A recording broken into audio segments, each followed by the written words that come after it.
Hello, and welcome to People of the Pod, brought to you by American Jewish Committee. Each week, we take you beyond the headlines to help you understand what they all mean for America, Israel, and the Jewish people. I'm your host, Manya Brashear-Pashman.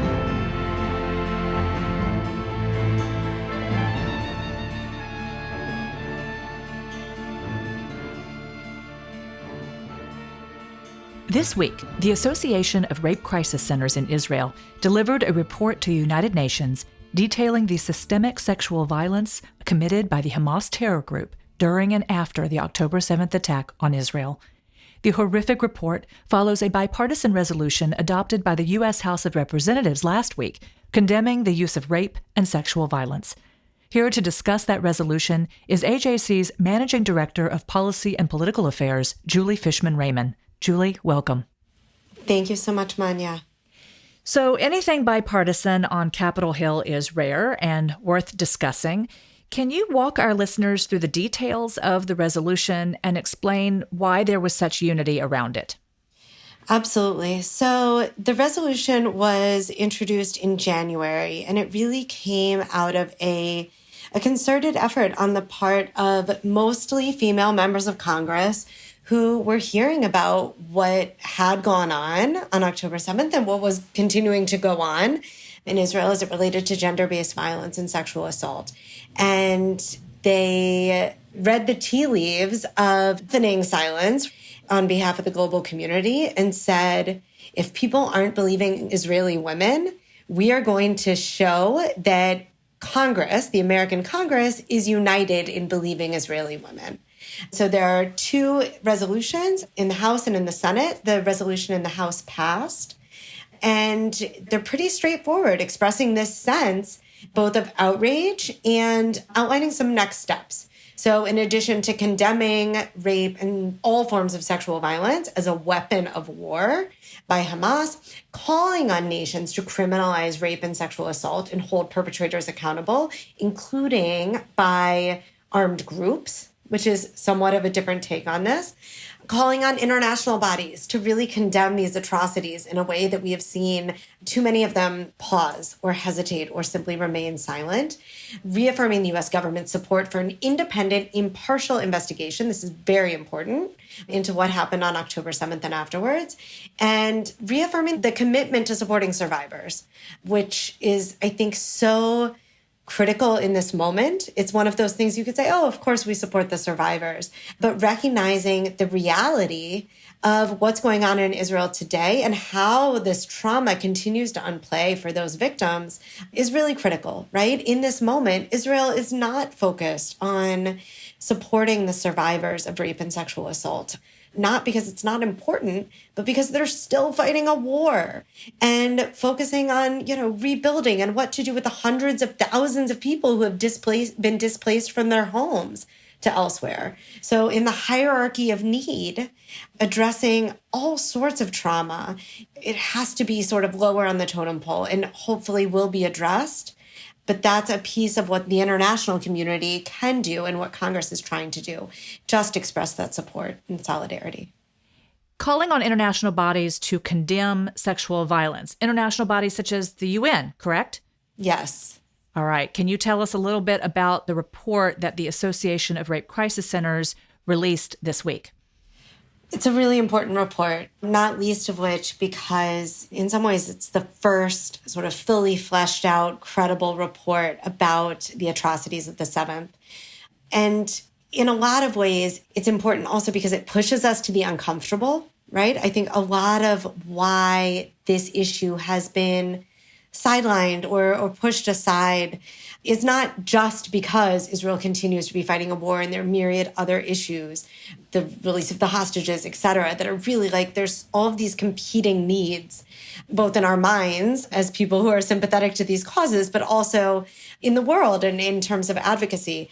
But it really pushes a lot of these deeply uncomfortable themes to the forefront. So, for example, there's a whole section in this report about the sadistic practices of Hamas, binding and tying, mutilation or destruction of genitalia, insertion of weapons into intimate areas, destruction and mutilation of the body. It's grotesque. It is hard to read about. It's hard to say.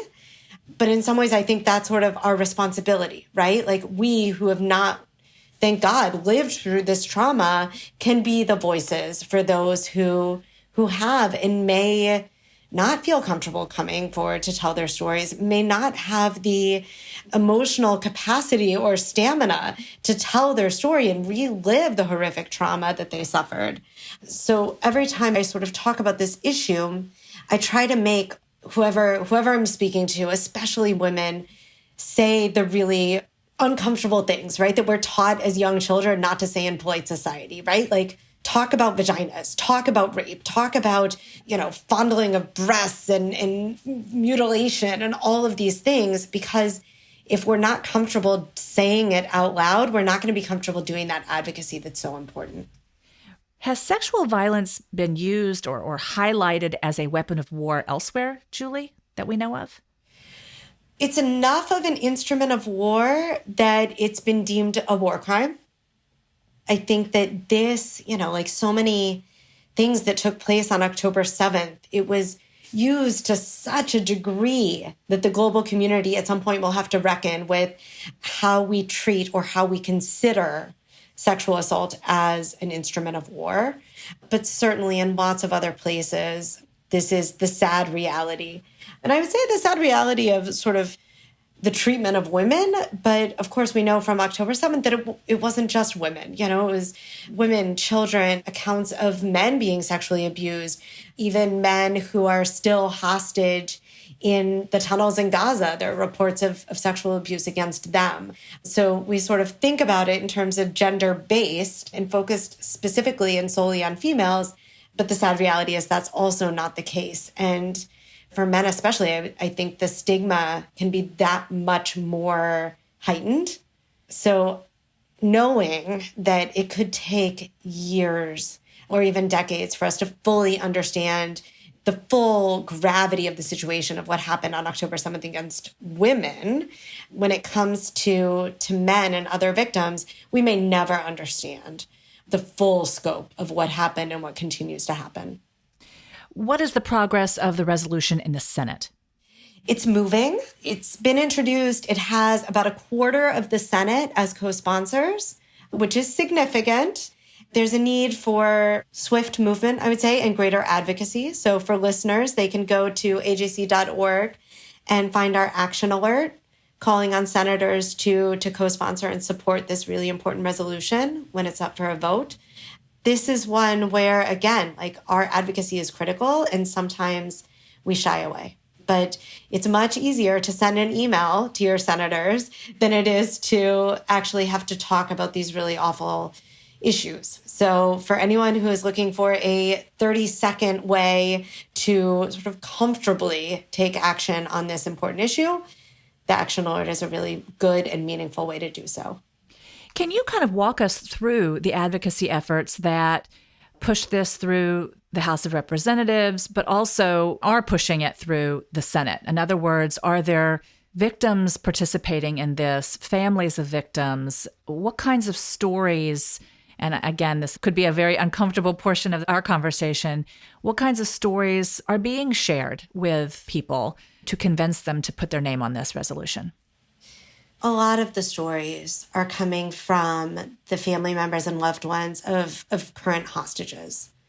So there's an amazing piece of advocacy going on in the halls of Congress nearly every week that touches on this, but isn't entirely about the sexual assault. But it's about those families coming, whether they're Americans or Israelis or some other nationality, and they have family members who are still hostage. They are coming week after week, day after day, to speak to members of Congress to keep that issue at the forefront. And of course, for a lot of them, the hostage issue is part and parcel, integrally connected to the issue of gender-based violence. So, for example, there's a woman who has been to DC several times already and who is coming back next week to talk specifically about gender-based violence. Her name is Yarden Gonen, and she is an amazing advocate for her sister Romy, who's young. She's in her 20s. She was at the Nova Festival, and she had this horrific experience of being shot calling her mother, saying, I've been shot, I've been bleeding. And while she was on the phone, her mother relays that they heard screaming in Arabic, screaming in Hebrew. And then the sounds got louder and louder, the voices got louder.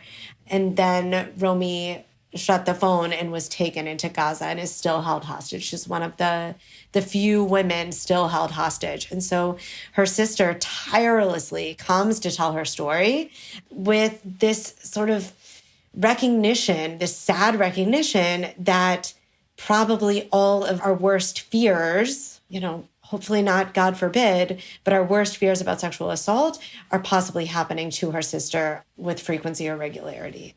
And she's one example. There's another woman who comes also to advocate in Washington, but elsewhere as well, who actually works on this issue. She works in rape centers and working on sexual assault in Israel for many years. So she comes to talk about, her cousins and her family members who experienced a raid on a kibbutz, but specifically through this lens, and says, I know the type of trauma that women experience. I know why they don't speak out, why it can take years, even not in wartime, right? And this impossible situation that Israeli women are now being faced with, right? Where they have to, before they're ready, before they have the emotional capacity, tell their stories because the world is not believing them, because there needs to be this public cry, believe Israeli women, me too, unless you're a Jew, all of this horrific silencing, that now they're forced into telling these stories. And the long-standing trauma that will certainly continue, not just because of what they experience, not because of the sexual assault and the rape, but then also because of the repeated trauma of sharing that with others. Of course, this advocacy is also happening in other countries as well. AJC Berlin director Remco Limhus told us about Shani Look, another Supernova Festival goer who was actually filmed by terrorists, and that film was released. She was experiencing horrible treatment. Unfortunately, she did not survive her captivity, but certainly her story lives on in Germany, and her family has spoken out about some of the crimes committed against her. And there's certainly evidence of that as well. Julie, who were the champions of this resolution on Capitol Hill? Who really supported it, lobbied for it? And I'm talking about U.S. House of Representatives, but also which senators are indeed putting their name on it. So in the House, it was really the brainchild of Kathy Manning, Lois Frankel, Mario Diaz-Balart, and Jen Kiggins. And some of those names will probably be familiar to listeners. Kathy Manning is one of the co-chairs of the Bipartisan Task Force for Combating Anti-Semitism. Lois Frankel, another very outspoken Jewish female representative who leads a lot of the sort of women's groups and women's caucuses on Capitol Hill. In the Senate, it's an all-female cast, which I think is beautiful. In both the House and the Senate, you have 2 Democrats and 2 Republicans. But in the Senate, it's all women. Jean Shaheen, Kirsten Gillibrand, Deb Fisher, and Britt from Alabama. They've really emerged as champions on this issue, especially, Kirsten Gillibrand is the senator from New York. She's going to the floor nearly every week to tell the stories of hostage families, about what happened in Israel on the 7th, the sexual assault, et cetera. And she's not alone. There are true champions that have been kind of tapped into because of this unspeakable trauma. And their voices, I'm sure, will outlive this war, certainly. The hostage crisis, I say, hopefully, and with a lot of prayers, that kind of advocacy continues. Of course, there are others, right? Everyone, I'm sure, by this point has seen the images of Senator John Fetterman's office, where he has every single hostage poster sort of wallpapered in his office, and his staff are tracking who's released, who's still being held, who do we know is already deceased. They're tracking it as closely as the Hostages and Missing Family Forum is in Tel Aviv. They're so on top of it. They're great friends in Congress, in the administration, around the world. What you said about the work of our Berlin office is absolutely true. These issues are being raised by AJC at the EU, in Brussels, in Paris, at the Vatican, really throughout the country and throughout the world. The only abstention in Congress was Congresswoman Rashida Tlaib, a woman. Has she explained why she saw a problem supporting such a resolution, but also why she didn't outright object to it? Her response was really a case of classic whataboutism. Like, how can you speak about the Israeli victims while not speaking about Palestinian victims? And that's something that we've heard increasingly on social media. Oh, they're Palestinian victims as well of sexual abuse. It's a really twisted distortion of reality. While horrible things happen in wartime, there's no comparison to Hamas's systematic, targeted, brutal, sadistic, planned assault on Israeli women and anything that could be happening elsewhere.